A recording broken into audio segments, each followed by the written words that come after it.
SHG regular ಮೀಟಿಂಗ್ನಲ್ಲಿ group transaction ನೋಡ್ತಾ ಇದ್ವಿ. Group ಟ್ರಾನ್ಸಾಕ್ಷನ್ನಲ್ಲಿ group summary ಹಾಗೆ ಕರೆಕ್ಷನ್ ಸ್ಕ್ರೀನ್ ಇದೆ.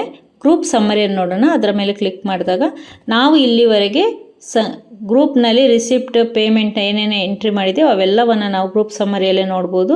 ಇಲ್ಲಿ ಕ್ಯಾಶ್ ಇದೆ, ಬ್ಯಾಂಕ್ ಇದೆ, ಹಾಗೆ cash in hand, cash at bank, member attendance, repayment, ಈ ಎಲ್ಲ ಡೀಟೇಲ್ಸನ್ನು ನಾವು ಗ್ರೂಪ್ ಸಮ್ಮರಿಯಲ್ಲಿ ನೋಡ್ಕೊಳ್ಬೋದು.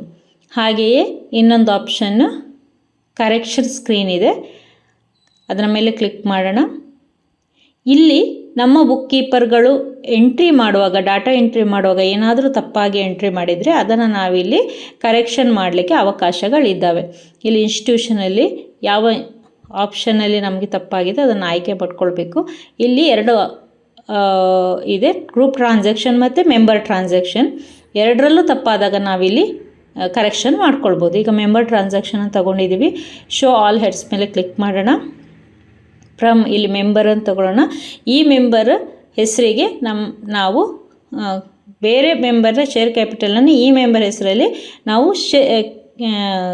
ಕಂಪಲ್ಸ್ ಸೇವಿಂಗ್ ಅಂತ ಸೇವ್ ಮಾಡ್ಕೊಂಡಿದ್ದೀವಿ. ಈಗ ಅದನ್ನು ನಾವು ಕರೆಕ್ಷನ್ ಮಾಡ್ಕೊಳ್ಬೇಕು. ಇಲ್ಲಿ ಟ್ರಾನ್ಸಾಕ್ಷನ್ ಟೈಪ್ನಲ್ಲಿ ನಾವು ರಿಸಿಪ್ಟ್ ಅಂತ ತಗೊಳ್ಳೋಣ. ಹೆಡ್ಡಲ್ಲಿ ನಾವು ಕಂಪಲ್ಸರಿ ಸೇವಿಂಗಲ್ಲಿ ಇಲ್ಲಿ ಎಂಟ್ರಿ ಮಾಡಿರ್ತೀವಿ. ಅಮೌಂಟನ್ನು ಟೈಪ್ ಮಾಡ್ಕೊಳ್ಳೋಣ. 500. ಇಲ್ಲಿ 2 ಯಾವ ಮೆಂಬರಿಗೆ ಅದು ಹೋಗಬೇಕಿತ್ತು ಅಮೌಂಟು ಅಂತ ಆ ಮೆಂಬರ್ ಹೆಸರನ್ನು ನಾವಿಲ್ಲಿ ಸೆಲೆಕ್ಟ್ ಮಾಡ್ಕೊಳ್ಬೇಕು. ಹಾಗೆ ಹೆಡ್, ಇಲ್ಲಿ ಯಾವ ಹೆಡ್ಡಲ್ಲಿ ಆ ಅಮೌಂಟು ಸೇವ್ ಆಗಬೇಕಿತ್ತು. ಸೊ ಇಲ್ಲಿ ನಾವು ಶೇರ್ ಕ್ಯಾಪಿಟಲ್ ಸೇವ್ ಆಗಬೇಕಿತ್ತು, ಅಲ್ಲಿ ನಾವು ಶೇರ್ ಕ್ಯಾಪಿಟಲ್ ತಗೊಳ್ಳೋಣ. ಅಮೌಂಟು ನರೇಷನ್ನಲ್ಲಿ ನಾವು ಏನಾದರೂ ವಿವರಣೆಗಳಿದ್ದರೆ ನಾವು ಟೈಪ್ ಮಾಡ್ಕೊಳ್ಬೋದು.